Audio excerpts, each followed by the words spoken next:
What's up, Gould Miners? Today we welcome Chris Craddock to the show. Chris is a true real estate entrepreneur, and in today's episode, we go deep into his journey, starting from his time in church ministry, which eventually led to him becoming a real estate agent and then growing a real estate team, to now owning 12 different businesses. Later on in the episode, Chris and I explore what has made owning and operating 12 successful businesses possible, and it comes down to successful business partnerships. Chris then shares his secrets to creating long-lasting and successful business relationships. Whether you are creating investment partnerships or partnerships in other business sectors, there is something here for everyone. And then finally, to wrap up the episode, Chris shares some of the tactics that he and his organization are currently using to find off-market investment opportunities. Chris has a tremendous amount of success, a tremendous amount of energy, and lots to share with the audience. So without further ado, everyone, let's welcome to the show, Chris Craddock.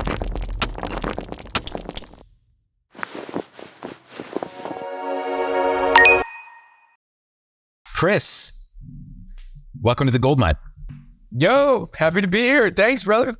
Yeah. What's going on, man? Dude, you know, I'm actually really excited to chat with you. Obviously, you've had a lot of success in the residential real estate realm. You now own, 11 businesses that you currently own? Yes. Well, it was 13, and I actually just sold my insurance business last week. So I'm down one. Nice. So now I'm at 12.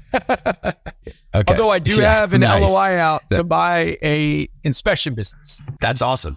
Well, and honestly, you know, and we're going to go into this later, I know, but you know, the future of at least residential real estate sales is in the ancillary services that you can provide, right? And so I think that anyone who's watching this podcast who's in real estate, who's thinking about growing a large real estate business, not just transacting with your friends and family, but actually growing a true real estate business, like having those ancillary services plugged in, is the future of real estate, because commissions are getting squeezed, as we know, and you got to find a way to make the money from the transaction. So you were in ministry, right, Chris, before you got into real estate sales, real estate investing. So kind of talk to me about your journey into real estate and how you kind of made that transition, why you made that transition. Yeah, I was a staff with an organization called Young Life in the early 2000s. I loved it. It was awesome. You know, my life was changed through Young Life.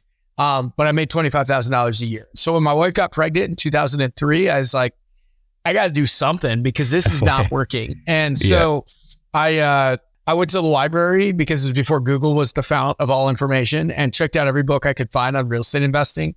And anybody knows me, I'm like massive imperfect action. So I like read through as much as I could, like really quickly, and then just went out like an idiot. Like I knew nothing, and just started knocking on doors of people that were up for foreclosure. And I ended up making 12 times what I made in a year in 4 months. And I loved it, but I set that money aside. I love doing ministry, so I continued doing ministry. And then, I've got 6 kids. So as more kids came, the money just started disappearing faster. And then all the money was gone. And I still remember 2010, I was trying to sell my blood to NIH for $300 to buy Christmas presents for my family. Like, that's how little money we had. Oh, wow. And then I was like, what am I doing? I'm doing all these side things to try to, make ends meet. Why don't I flip houses again? So I started flipping houses. And at that point, the big crash had happened. So everybody was underwater. And so I ended up getting a real estate license because I was flipping short sales, and banks were just paying a commission on short sales. So I'm like, okay, this is cool. So I just got a real estate license so that I could just, keep a little bit more of the flip. And then because I'd always led large teams in ministry, somebody gave me Gary Keller's book, The Millionaire Real Estate Agent book, and it made sense to me. And I started building a team, and then our team started growing, and then started building other ancillaries, and, started buying rental properties. And that's where I am now. That's awesome. And so obviously at some point you made the decision, because you started, just rewinding here, because this is what I heard. You started by flipping properties, and then eventually got into agency. So you kind of did it almost like the opposite way that a lot of real estate agents, because a lot of real estate agents get into it in order to like feel like they're ready to be investors. Right. So you were kind of like an investor first. And then they never do anything about it. Exactly. Then they get stuck on the commission hamster wheel. Right. So, right. What was it that I guess, so that's a very interesting kind of path. I've definitely had other people on the show that followed that path. What was it that inspired you or like got you thinking maybe I should, leverage this flipping business into a real estate agency business as well? Yeah. Well, when I'd always led large groups of people. I actually have a doctorate in leadership because I kept going back to school, even though I hated school when I was a kid. I mean, I hated it. When I got into learning about things that I enjoyed, like I love learning. I just hated the school process. Yeah. So I just ended up going back. And as somebody that hated school, to go back and get a master's and then a doctorate is kind of crazy. But it's hilarious. Leading people has always been something I've loved to do. So when I saw the millionaire real estate agent pathway, I'm like, okay, this is awesome. And I love Zig Ziglar, and his whole idea is you can have everything in life you want if you open up other people get what they want.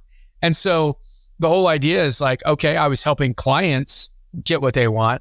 Now I'm helping my agents grow and build, legacy wealth for their family. Yep. And the cool thing that I've learned is if they are successful, then I'm successful. So my client became my agents, and now I've got a kind of leadership team. And so now my clients are my leadership team, and then their clients are the agents, and then the agents' clients are the consumer. But we also have like our flipping arm, our wholesaling, innovation, like the arm that does all of that still. So we still do all. It's very interesting. So you have so many different verticals now, and it seems to me like all of these business kind of like complement one another, right? And so maybe for the audience, you could share some examples of how these businesses that you've created all work synergistically. Sure. Yeah. So the title company that we started, it was interesting. Me and my buddy who was an attorney, he had a really fast growing law firm. We were, just cooking dinner for the young adults at our church. Right. And, he's a great guy, good friend. And we're just talking in that back kitchen area. And also something there too is like, you want to be in business with people that have like the same vibe. Right. And so we were both serving, we were both giving, and so, that's the vibe of who he is. Right. And so, and it matched who I want to be and who I try to be all the time. And so Andy also had a fast growing business, which shows that he's willing to do what it takes to level up. And so, we were just talking that night and we're like, hey, I said, I've been thinking about title, and I know you're an attorney, you have a law firm, you are good at putting together the structure, the organizational side of everything. You interested in title? And he's like, dude, I've been thinking about title. And so then we just put that together and started growing it. Same thing with mortgage and coaching. Like, it's always with somebody. I like doing stuff with somebody. So for me, I'm a high D on the DISC profile, but I'm also a high I. And so even though I know I can hire out for things, I prefer to have people that are partners. So even in my real estate business, I own 85%, but I have two other partners that share the other 15% because I just enjoy being in it with people. Could I have just hired that out and not given up equity? Probably, but you know what? I'm at a point in my life, I've made enough money and like my life is very close to being paid for that I'm like, I'd rather do things that I enjoy rather than do things that just for the money. And the crazy thing is the more I've loved what I do, the more money I make. That's awesome, man. And let's dive a little bit more into the partnership thing, because I think that especially in real estate investing, a lot of people start off and they think, okay, well, I got to get a partner. And so a lot of people kind of skip straight to the partnership and make bad decision after bad decision after bad decision, get the wrong partner. And so how do you protect yourself? How do you insulate yourself from creating, I wouldn't say bad partnerships, right? Because not all partnerships that don't work out are bad, right? Like they're not inherently bad people, but partnerships that just don't work. So how have you, like, do you have a process for finding these people, for identifying them? Like, what would you say is the strategy behind having successful partnerships in so many different businesses? Yeah. So here's the first thought is, and this isn't meant to be a burn. So I hope if anybody takes it this way, stop being so sensitive. But the reality is in our country, 53% of all marriages are ending in divorce. At least that's the last statistic I heard. And so if people are still having issues staying in relationship and something that is as, big of a deal as that, business is definitely still a consuming part of your life, but it's definitely a step down from somebody you're choosing for as your partner for life. Right. And so, I think that, we as a culture have a problem, one, choosing the right partner, but also being the right partner. Right. And so, I love what Tony Robbins says. He says, if you treat every relationship like you did at the beginning, there'd never be an end. Right. And so that's like one of the big issues with these relationships. One, you choose the wrong partner because, maybe they don't vibe with you. Maybe they, this is one of the things that I'm always looking for, right? I like to work hard, right? Like that's part of my cultural values, right? I had a business partner in my investing side who's still one of my best friends to this day, but we split ways because he's inherently, I don't want to use the word lazy, but if he had the choice of like, what do you want to do for the next year? It would be traveling. It would like not working at all. Like if he had $100 million, he would never work again. Yeah. Right. For me, if I had $100 million, like I like the game, right? I'm competitive. I think it's fun, leveling it. Like, I mean, heck, I compete at everything. I'm in my truck and I look at it and I get 60 miles to the gallon in my Raptor, right? And I try to get like 16.1 by the time I get to the next place I'm going. Like I love the competition. I love the game. And so you want to find people that enjoy that. Leveling up is fun, right? I was talking to another buddy of mine. He's a commercial loan officer, right? Mm-hmm. And he's like, I just work because this is how I put money on the table, but he loves golf, like all in on golf. And I was like, dude, I know how exciting it is for you when you bring your handicap down by like even a fraction of a stroke. I was like, why don't you see business like that? And he's like, I just don't. Business is just, whatever. And so that's what I want to look at other people that see business as the game, right? Because I'm almost at a point where and I could say like I've won. I could sell assets and live slightly below where I am now and I'll never have to work again for the rest of my life. But the reality is like running up the score is fun, right? Like it's great. So anyway, that's what I look for in other business partners is people that see it like that. Because if the idea is to just like, make some money and then step back and do nothing for the rest of your life, that's just not my vibe. So something that just popped into my head because I can just see the passion, right? Like I could see the fire in you and I can see that you really, like everything that you just said was from the heart.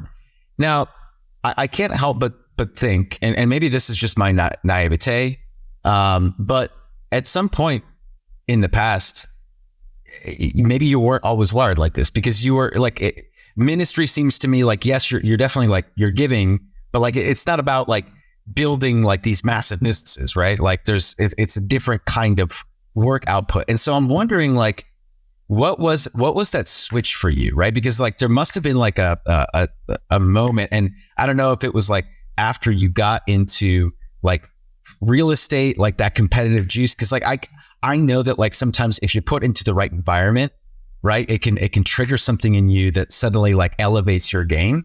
And so I'm just wondering like what you think that was for you. Well, I would say successful people tend to be competitive. But this is the funny thing. So when people meet me, they think I'm like a 7 on the Enneagram or like only an I and not a D because everybody thinks I'm like, got like the surfer bro personality, like laid back, but then they spend time with me and they're like, oh man, no, he's pretty intense too. he likes to have fun, but he's like also like a human mullet, right? Like party in the front, business in the back, whatever, business in the front, party in the back. And, but with that said, even when I was doing ministry, right? Young Life, we had like the biggest organization on the East, like 10% of the high school that I was working at was involved. Like we were just trying to grow that thing like crazy. And so there was still intensity even there. And, and I think that everybody has the ability to be competitive in certain areas. And some people just don't care about it. But people that want to build something big, I think they're naturally competitive, or they learn to feed that competitive desire. And one of the other things is like competition isn't like, I want to smash everybody else, right? You can, to have the biggest building, you have two ways that you can get the biggest building. You either build the best building, or you can tear down every other building so that your tiny little building is the tallest one around. And like, I don't want to be that person ever. I want to be the guy that like is so happy everybody else is building a great building. I just want to build a bigger one. 100%. That makes, dude, I love that. And honestly, that makes a lot of sense. So even in your past life, before you were doing all of this, there was still that entrepreneurial spirit. It was just being focused. It was a different focus. And so that makes a lot of sense to me. And now that you have a dozen businesses under your umbrella, how do you manage them all? Like, it sounds like you have partnerships, right? So like the partners probably like put in their fair share of work, I would imagine. But how are you able to juggle, the workload of 12 different businesses, managing them, overseeing them, and making sure that they're profitable, right? Because like that's a lot. Yeah. Yeah. So like right now we're living at our lake house for this month. But normally I do my podcast in my office, and I've got a big sign in my office that says, "Are you in your genius zone?" Right. And so the big question is, are you in your genius zone? Are you doing the things that, everybody's heard of the Pareto principle, the 80-20 rule, like 80% of your, results come from 20% of your work. I think it's more like a 95-5. And for me, I work to do everything in my genius zone. And one of the things that I know that I do more than anything else is bring energy and excitement, right? And you even mentioned that here, just on here. You feel that, that's who I am. I've got that piece. I even at my, on my desk at home, I have a Newton's cradle. There's like, it's like 5 balls where you like pull one back and they all just click and keep going.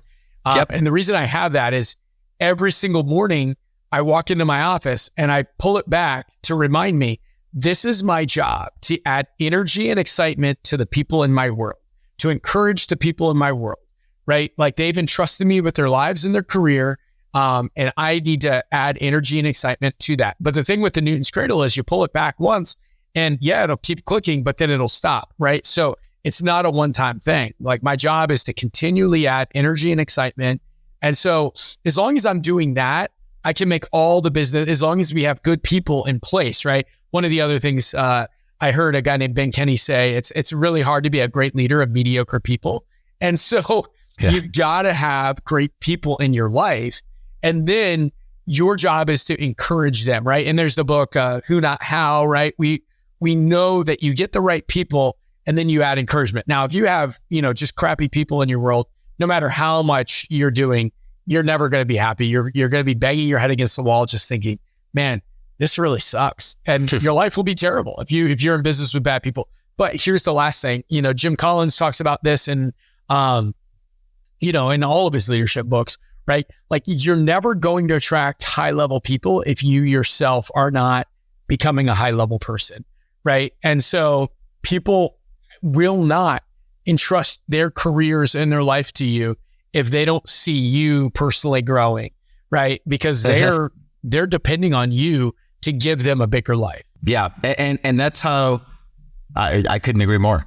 I mean, I couldn't agree more. You definitely get what you put out, so to speak, right? So like whatever you're putting out into the universe, you are receiving that. And I am a big believer in that.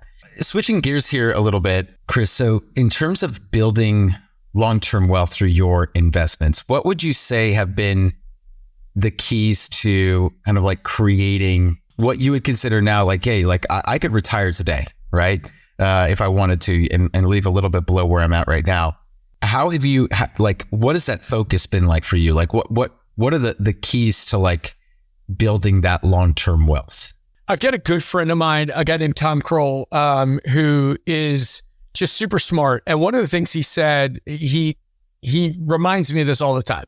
He says, the poor buy things, the wealthy buy assets, and they use their assets to buy things, right? And so as I'm looking at what my goal is, right? So I've got a neighbor of mine, he makes $1 million a year and he's not a millionaire. How crazy is that? $1 million a year, but not a millionaire. But think about that for a second. If you make $1 million a year, right?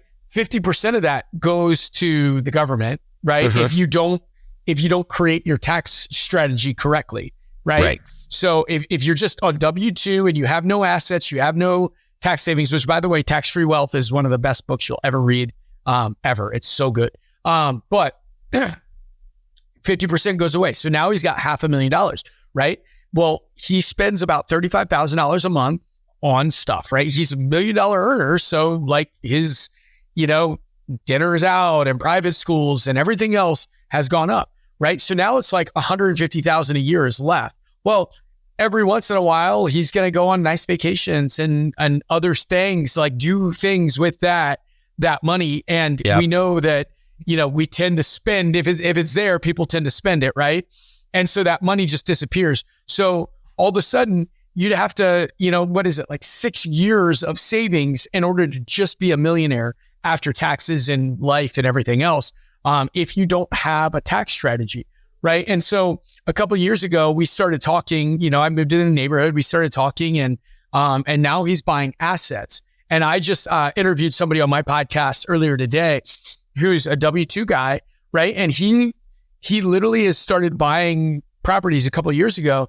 And, he's now, his net worth is about $700,000. I asked him, how long would it have taken you to have a net worth of $700,000, right? It's not a millionaire yet, but how long would it take you? And he's like, oh, I haven't thought about that. And he looked at it and he's like, oh, after savings and everything else, it's like about 15 years, right? With his W-2 earnings, right? And that's the whole thing. Wealth is when your money works harder than you work. And so when you start looking at it like that, then it just changes everything. It's almost impossible to earn yourself into a life that, has freedom and flexibility. Yeah. And, it's funny because I didn't really understand this concept until like after I turned 30. When I was in my 20s, I was selling a lot of real estate here in Silicon Valley and kind of similar situation to what your friend, like you described your friend, right? Like money in, money out, right? Now, of course, I was spending a ton of money on my business and growing the business too. So it wasn't like all like personal pleasure.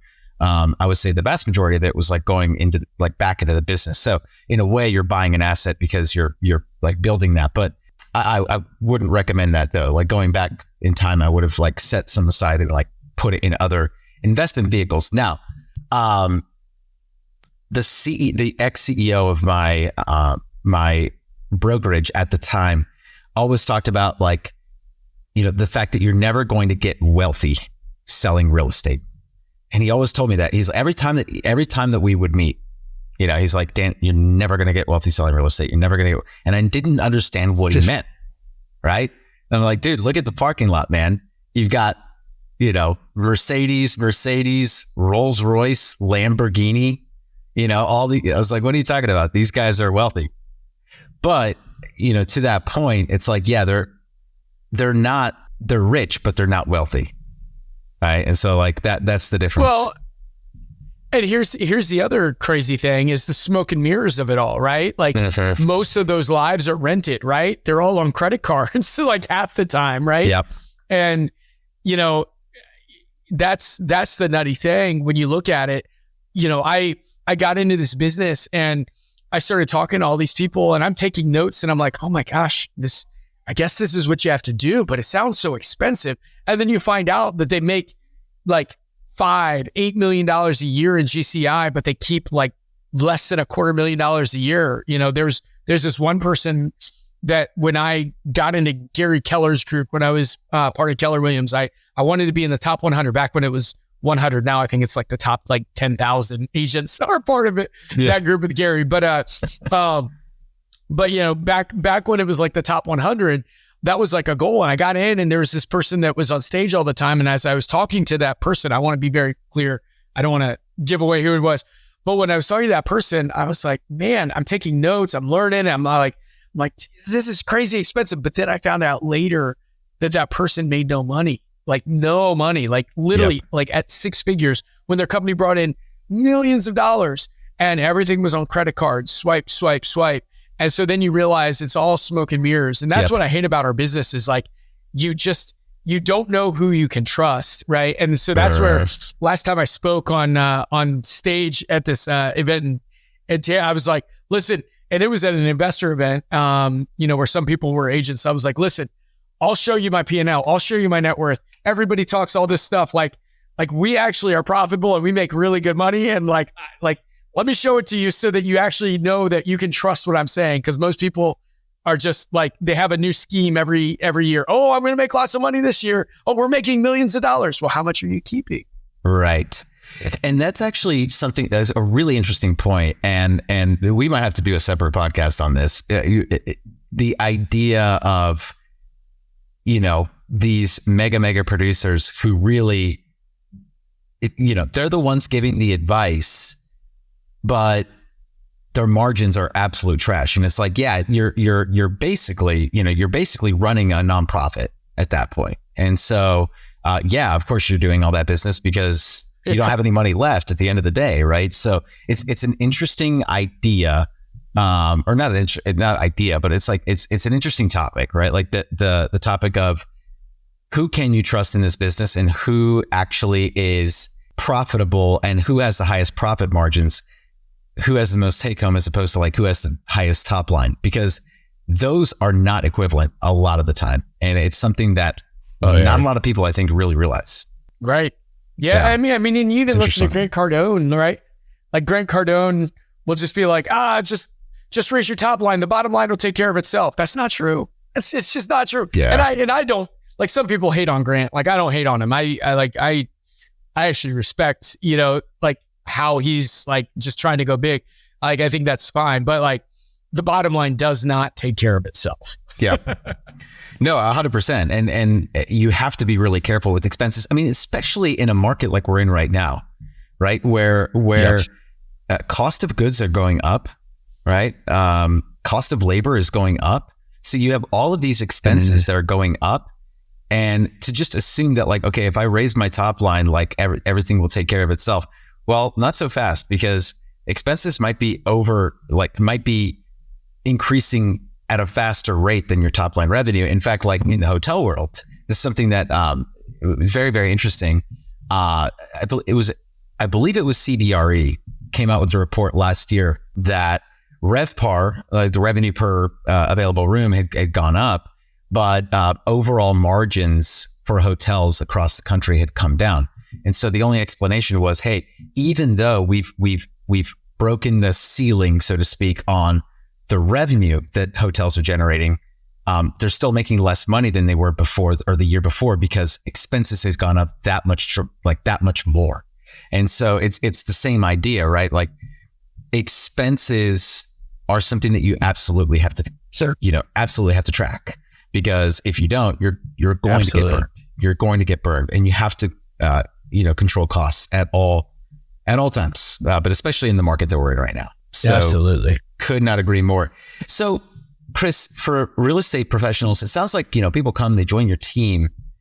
You're not only serving them in the sense that like you're creating you provided an environment of accountability with leads, presumably, right? Like operating system structure. You're also presumably providing them with a roadmap to create their own investment portfolio. Absolutely. And this is such a big piece of what we do. Here's something I'm like probably more proud of than like even my agents, because of the situation they're in. I had 3 of our BAs, 2 in the Philippines and 1 in Pakistan, all make less than they all make less than $8 an hour, that have all in their own country bought rental properties in their own country. And they all said, they're like, well, we just hear you on team meetings talking about this all the time. So we just had to figure out how to do it. Right. And honestly, here's where I dropped the ball as a leader. I wasn't even thinking that I wasn't speaking to them in my mind, but they were listening. And then when I heard that happen, when like 3 of them bought rental properties, I was like, holy crap, I need to be a better leader. I need to have a vision for everybody in my organization to level up and give them that path. And they just overheard, and then they did it. And I was so proud of them. So proud. That's a really awesome story, man. It's funny because they are listening, even if they're not on the meetings all the time. Because I have a couple of VAs too. And I know it's like the advice that you give to your people here in the States, sometimes they hear it and they take more action than the people here do. So it's really interesting. Yeah. Yeah. Yeah. I was so happy with them. So kind of looking forward into the future here, Chris, and talking about the current market and kind of the situation that we're in, how have the recent changes in the economy, in the interest rate environment, affected your investment strategies? Well, it makes it harder to buy rental properties that actually cash flow. I mean, everybody knows that. So you got to be a little bit more creative. I've got a creative deal right now that, it's like a 10-unit apartment building that I'm working on purchasing, but there's also tax benefits, right? You get, cost segregation and other things that real estate professionals are able to have that, works into, your actual tax savings, because those are real dollars that you're saving. But yeah, I mean, for us, I mean, the way we built our business is to go after these quick sale clients, like people that, they might have some sort of distress situation or a reason why they need to sell properties fast.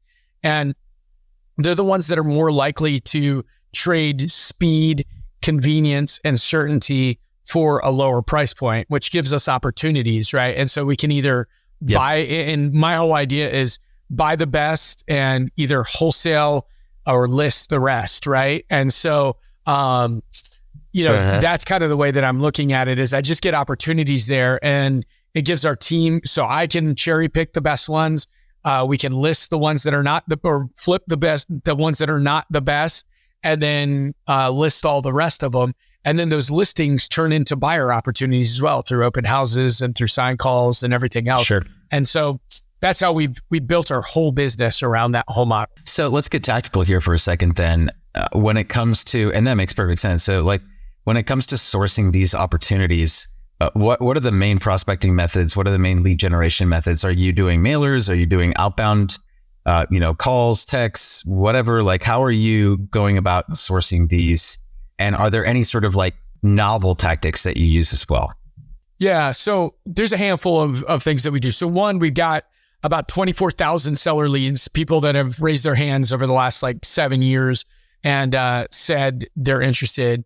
So that's one. Number two, we get a lot of listing opportunities because I do a lot of coaching and training with wholesalers, and I teach wholesalers how to monetize leads because for them, if they can't wholesale the deal, it's dead in their CRM. So we're able to help them monetize those deals by turning them into listings because 19 out of 20 people are going to want market value when they say, I want to sell. And then they get the one that has a massive spread, right? It has to sell fast for whatever reason. We do pay-per-click advertising on Google to get, inbound people for cash offers. We do a pay-per-lead service. And if anybody wants to send gameplan@thereduxgroup.com, I'm happy to share some of the things that we do as far as finding these systems. But yeah, so we do pay-per-lead. We do calls for pre-foreclosures. We call absentee landlords, all of the main things where you're finding people that are likely to sell fast. Okay. Awesome. So it sounds like you have a lot of different lead channels then that you're pulling from. Like, it's not just like one, like, oh, we're a cold calling team, right? Or like, oh, we have like this one specific method that we're a mailing team. Like, all we do is like direct mail, EDDM, or whatever. So it sounds like you have a lot of different lead pillars, and that makes a lot of sense. So you mentioned dead leads. I know in another podcast episode, you mentioned this idea of like dead leads in your CRM and how you've like turned those into gold. Like, what are the different ways that you're cultivating those people? Are they getting dripped on? Are they getting what are the campaigns that you're using to kind of revitalize some of these like 24,000 sellers that you have in your database? Yeah. So, I mean, one, calling through, checking in, following up, right, is a big one. Here's my favorite text. Like, and again, if they're already in your database, TCPA rules, make sure you're compliant, everything else. But if they're already in your database, usually you're allowed to text them. But check on that. Don't sue me, for saying that. But if you're allowed to send it out, then you send it out. And here's my favorite text. Hey, if you got the right price for your house, would you still be interested in selling? Stupidly simple text, right?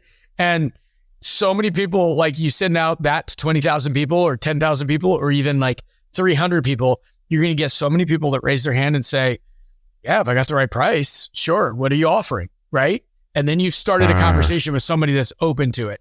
Right? And so that's kind of how you start shaking it. There was a company called Rockerbox, and I love the name, which I didn't know what a Rockerbox was. But I don't even know that they're still in existence now. But a Rockerbox is those like gold things, like when you go on vacation, like you drop the dirt in there and then you sift out the gold. That's a Rockerbox. And so that's the whole idea there, is you're just sifting this out to try to get rid of the junk so that like the good stuff is left. Love that, man. Love that analogy. We're running up on time here, Chris. And two last questions here for you. The first one being, looking towards the future, what emerging trends do you see on the investment side of things that other investors should be aware of in the spaces in that you currently work in? Are we talking about the residential side or the commercial side? Residential. Yeah, residential. Okay. Yeah, because we also have a commercial arm. But all right, so for the residential side, I would say the biggest thing is agents and investors need to come together as agents and investors, right? Like that is what we do. My friend Rob Chavez, who runs an organization called Grid, we've created the Global Agent Investment Network. Do you know Rob? I know Rob. Yep. Yeah. Rob's one of my best friends, right? And so we created the Global Agent Investment Network. And actually, Rob was like a mentor to me when I first started. And then, and then like I kind of caught up and we became peers and then best friends. And like we're like very close friends. He's definitely one of my top 5 best friends for sure. He's awesome. Like so kind, giving. If anybody knows him, reach out to him and tell him he's a stud. With that said, we created this agent investment network because that is the future of real estate. Is like people want a one-stop shop, right? The internet, like everything. We know that people have the attention span of a flea, right? Like they want something and they want it now. And so that's the whole deal behind it, is like you need to be able to give a cash offer. You need to be able to have a listing opportunity. Whatever it is, you need to be able to give it to them and give it to them quickly. And if you can do that, you can make a fortune. If you can't do that, somebody else is going to make a fortune. I love that, man. And actually, I had a kid on my show. I say kid because he's like literally like 21 or 22. His name's Josh Janis. I don't know if you've seen any of his stuff online, but the guy has this thing he uses called hybrid wholesaling. But dude, this guy is a machine. Young kid. I think he did 170 sides last year. And it was all done. He didn't visit a single property. So he calls. What is his name? Josh Janis. You should look him up. He's a stud, dude. This guy's gonna be. Yeah, this guy's definitely going places. Janus. But he has this hybrid wholesaling thing, and honestly, it is the perfect antidote to the whole commission lawsuit thing. So like if you want to survive and you want to be a great listing agent. And you still want to work with buyers and have investment opportunities, you should definitely watch that episode. I had him on like maybe 20 episodes ago or so. So if you go back digging, Chris, you could find him. And I think it'd be good for your like younger agents too, because like, you know, they're like on that same level. It's like if he can do it, they can too, right? A lot of these younger kids, they have this limiting belief. Oh, I'm too young, you know. And it's like, dude, this guy's crushing. This guy's crushing. So, no, absolutely. No, that's great. Well, Chris, in traditional Gould Mine fashion, we're going to have you leave the audience with one final Gould nugget. All right. So here it is. Every week, without fail, you need to find somebody that is further along than you. And you need to not ask them to coffee, not ask them for lunch, not ask them for more than 15 minutes of their time. And you need to just ask, hey, I've got a couple questions for you. Would you be willing to answer a couple of these questions for 15 minutes? And every single week you do that, because I promise you, you know, you need people in your life that are going to help you see life from a bigger mindset. And when you get around those people, you'll never, ever, ever be able to close your mind back to where you were before. Love that, man. Love that. Cool. Chris, you're the man. This was a lot of fun. And who knows? Maybe we'll have you on again. Yeah. Hey, and if anybody wants my Instagram @CradRock, it's a cheesy old high school nickname. But, you know, I answer DMs there. So, you know, not my staff, but me. So anybody want to reach out to me there or TikTok, Insta, whatever, you know, I've got a podcast. Keep listening to this, but I know the average podcast listener listens to 7. So Uncommon Real Estate is mine. And so, yeah, I'd love to be one of your other 7.